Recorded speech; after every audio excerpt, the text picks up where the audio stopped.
किसी ने बड़े कमाल की बात कही है कि बहुत ढूंढा उन्हें पूजा, श्लोक और स्तुति में, अंत में प्रभु मिले प्रेम, सेवा, स्नेह और सहानुभूति में। नमस्ते दोस्तों, मैं हूं आरजे कार्तिक। एक ऐसे राजा की कहानी जिसका कोई बेटा नहीं था, कोई पुत्र नहीं था। वो बहुत परेशान था। अंत में उसे किसी ने कहा कि आप तांत्रिकों के पास जाइए, उनके पास में उपाय होते हैं। तो तांत्रिकों के पास में गया राजा। उन्होंने कहा कि आपको एक छोटे बच्चे की बलि देनी होगी, उसके बाद आपको पुत्र प्राप्ति हो जाएगी। राजा को उपाय समझ में आ गया। पुराने जमाने की कहानी, उस जमाने में ये सब प्रथाएं चला करती थी। राजा ने पूरे राज्य में ढिंडोरा पिटवा दिया कि कोई भी एक छोटा बच्चा राजा को ला करके दे सकता है। जो भी ला करके देगा उसके परिवार को बदले में मनचाहा धन मिलेगा, बहुत सारा पैसा दिया जाएगा।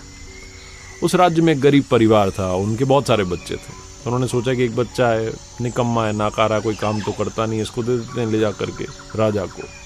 हमारे किसी काम का नहीं है, बलि अगर इसकी चढ़ भी जाएगी, अगर ये मर भी गया तो हमें कोई फर्क नहीं पड़ेगा, बदले में बहुत सारा पैसा मिलेगा।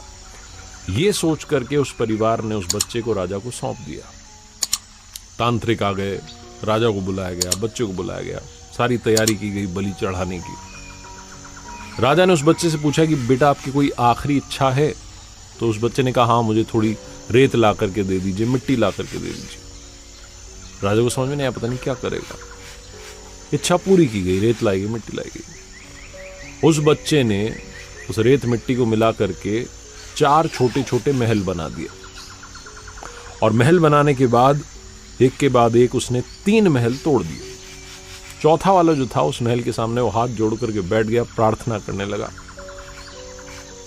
और उसके बाद जब उसने प्रार्थना पूरी की तो उसने कहा ठीक है, बलि चढ़ा दो। तांत्रिक चौंक गए, राजा डर गया कि ये क्या कर रहा है। तांत्रिकों को लगा पता नहीं कौन सी विधि कर दी। राजा ने पूछा कि आपने क्या किया? उस बच्चे ने कहा कि कुछ भी नहीं, बस 3 महल थे वो तोड़ दिए, चौथे वाले में प्रार्थना की। राजा ने पूछा कि थोड़ा बताओ, समझ नहीं पाए। तो बच्चे ने कहा कि पहला महल जो बनाया मैंने अपने माता पिता का था। मेरे माता पिता की, मेरे मम्मी पापा की जिम्मेदारी थी कि वो मेरी रक्षा करते, लेकिन उन्होंने पैसे के लिए मुझे बेच दिया। दूसरा महल रिश्तेदारों का था, सगे संबंधियों का था। उनकी जिम्मेदारी थी, कर्तव्य था कि मेरे माँ बाप को सिखाते, समझाते कि ऐसा ना करें। उन्होंने भी नहीं समझाया, तो उस महल को भी मैंने तोड़ दिया। तीसरा महल जो था वो राजा का था, आपका था। राजा का तो कर्तव्य होता है कि प्रजा की रक्षा करे। आपने तो मेरी बलि चढ़ाने की तैयारी कर ली है, आपका महल भी मैंने तोड़ दिया। और चौथा महल जो है वो भगवान का है, प्रभु का है। उनके सामने मैंने प्रार्थना की और उनसे कहा कि अब आप देख लेना। बस यही था। राजा ने जब ये जवाब सुना तो अंदर तक हिल गया, चौंक गया, डर गया। उसे लगा कि पता नहीं इस छोटे बच्चे की बलि देने के बाद भी मुझे पुत्र प्राप्ति होगी कि नहीं होगी। राजा जो था वो इतना घबरा गया कि उसके मन का विचार बदल गया। उसने सोचा कि पुत्र प्राप्ति होगी नहीं होगी ये तो भविष्य की बात है, क्यों ना इस समझदार बच्चे को ही गोद ले लेता हूं और अपना बेटा मान करके राजकुमार घोषित कर देता हूं। राजा ने बिल्कुल वही किया, उस बच्चे को गोद लिया और अगला राजकुमार घोषित कर दिया। छोटी सी कहानी, लेकिन सार ये है कि जीवन में जब सब तरफ से रास्ते बंद हो जाते हैं, दरवाजे बंद हो जाते हैं, एक दरवाजा हमेशा खुला होता है, वो है प्रभु का। वो कभी भी किसी का भी अहित नहीं सोचते हैं।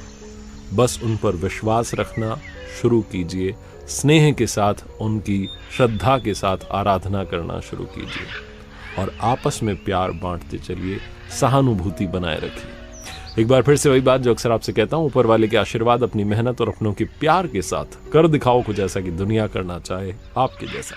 याद रखिए, Subscribe now and press the bell icon. Never miss an update.